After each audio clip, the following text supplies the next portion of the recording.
Hello, আমার নাম আবির।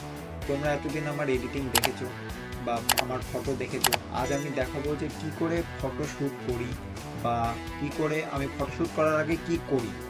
আর তার আগে জানিয়ে রাখি, আমি কোনো প্রফেশনাল ফটোগ্রাফার না বা প্রফেশনাল এডিটর না। যা কিছু করেছি আমি ইউটিউব দেখে শিখেছি বা যা কিছু জোগাড় করেছি সমস্ত কিছু আমার ঘরোয়া পদ্ধতিতে করা। আমার কাছে তেমন কোনো জিনিসও নেই প্রফেশনাল ফটোশ্যুটারদের মতন, কিন্তু একটাই ক্যামেরা আর ৩-৪টা লাইট জোগাড় করে কিভাবে ফটোশ্যুট করি সেটা আজকে তোমরা দেখো।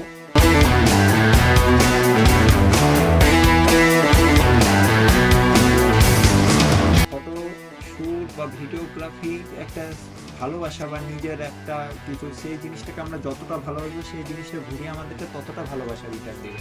হাইফাই কিছু নাই বলে বা ক্যামেরা নেই বলে বা এই সমস্ত নেই বলে সেই জিনিসটার উপর ডিমোটিভেট হয়ে যাব বা সেই জিনিসটা আগে থেকেই মনে মনে মেনে নিব যে না, এই কাজটা আমরা করতে পারবো না।